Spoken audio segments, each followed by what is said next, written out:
Hello, beautiful people. It's Cinderella. Welcome to the channel. Today we're back again with another video. Still on the Blake Lively and the Justin Baldoni situation. We're gonna read this article from Variety, and it reads: Justin Baldoni argues Me Too law doesn't apply to Blake Lively's fabricated harassment claims. So we're gonna read this together and all of your thoughts and your contribution at the end of the video. Let's dive right in. So this article is from Variety. It reads: Justin Baldoni argues Me Too law doesn't apply to Blake Lively's fabricated harassment claims. Okay.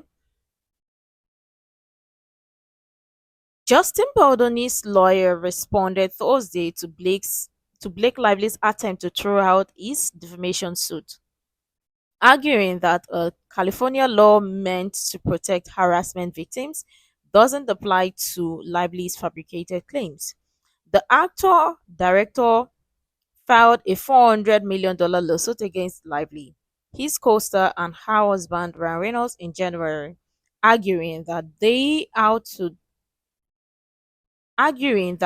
set out to destroy his career and hijack his movie It Ends With Us with false allegations of harassment on set. I love that they wrote that his movie, Justin Baldoni's movie. In a motion to dismiss the suit last month, Lively's team argued that her allegations, which were first made in a California civil rights complaint that was shared in the New York Times, are protected by litigation privilege.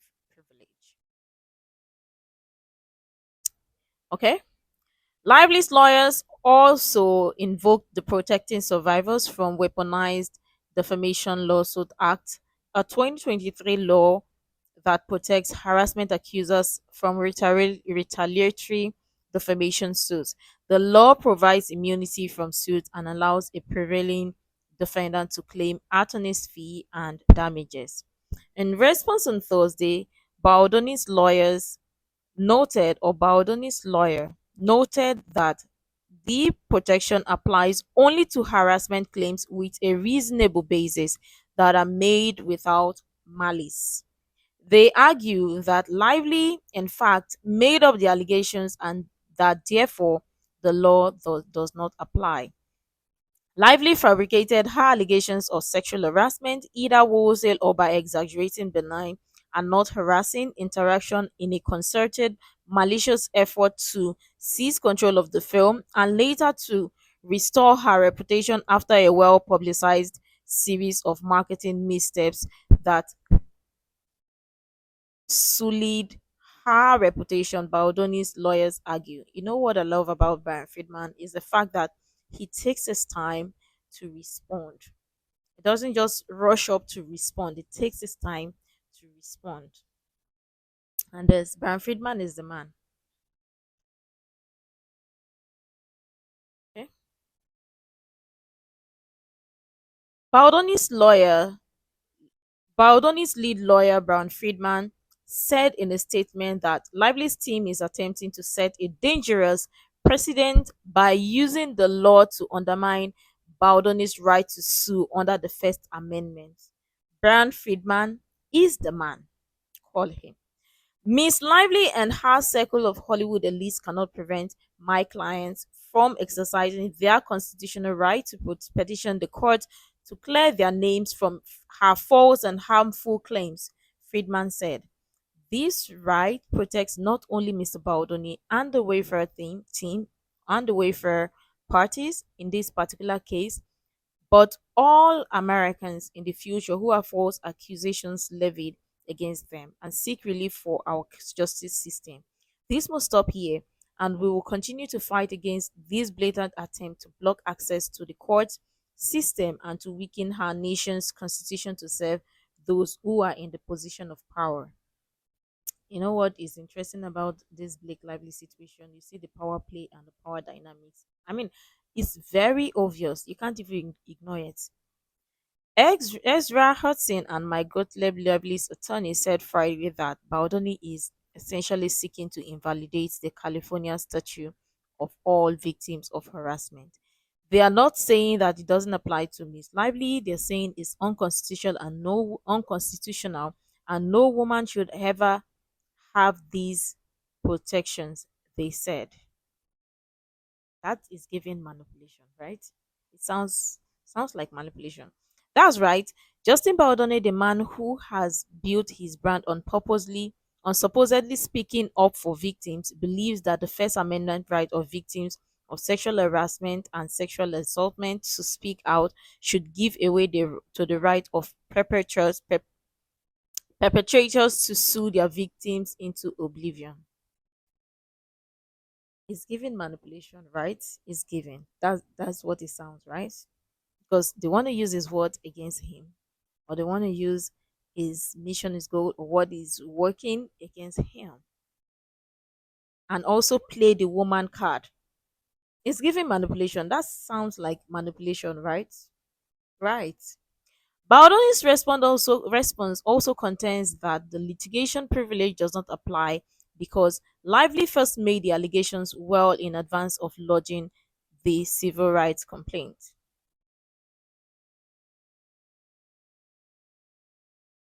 Baldoni's team also cites an interview Lively gave at the 2022 Forbes Power Women's Summit, which they argue supports their contention that she intended to seize creative control of the movie. In the interview, Lively stated that she was starting out as an actor.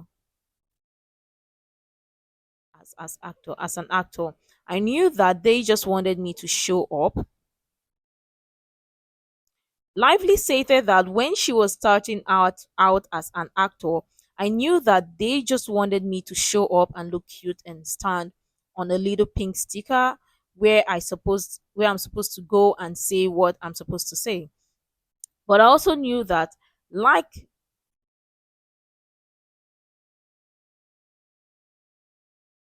but I also knew that like that's but I also knew that that wasn't fulfilling for me, that I wanted to be part of the storytelling. And sometimes I would have people who really resented that because they were like, well, we just hired you to be an actor. She continued. I wouldn't reveal that I actually need to have authorship in order to feel fulfilled.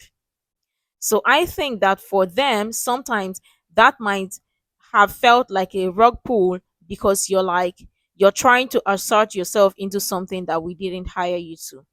Baldoni's team argues that is exactly what happened on the set of It Ends With Us. Well, it was Blake Lively who actually said it herself.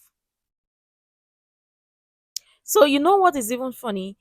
They want to use Justin Baldoni's old interview against him, but they also think that it is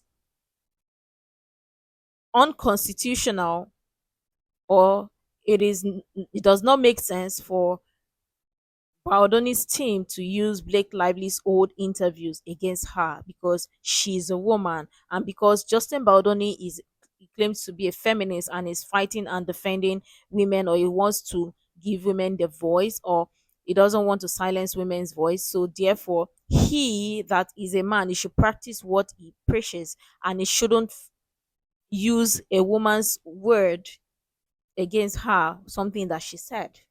But a woman can, because it is her right, and because a man is the one that is trying to fight to defend women.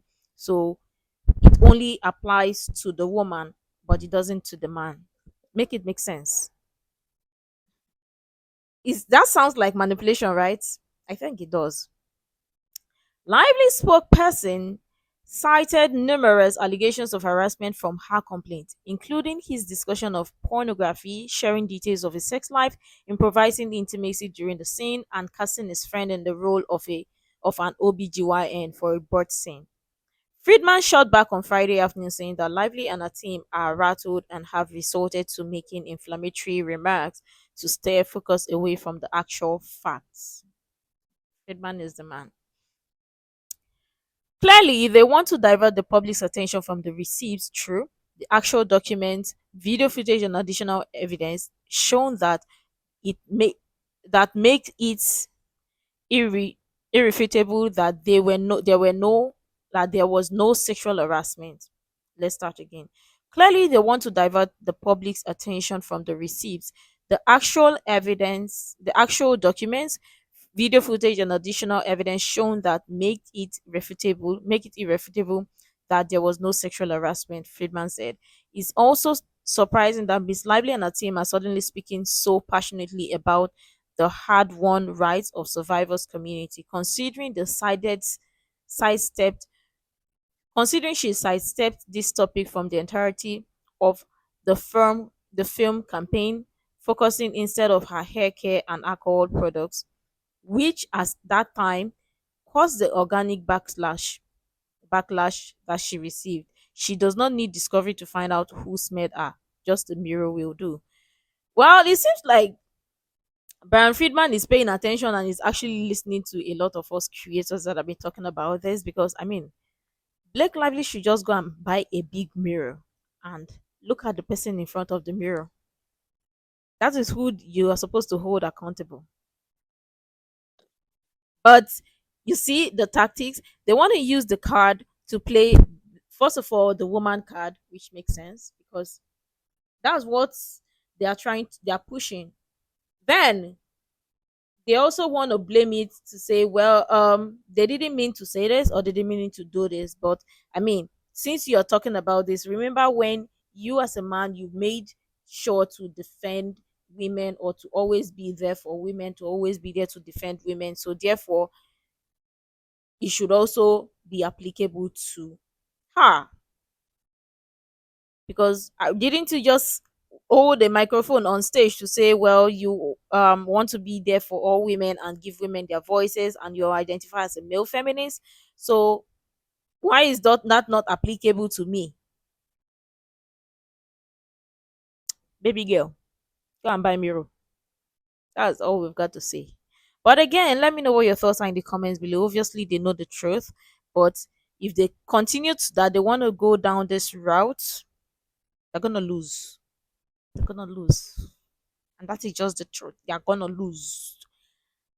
Even Abidika will not save them. But let me know what your thoughts are in the comments below. Make sure to like, comment, share, subscribe, and all that stuff. And until next time, see you in the next video.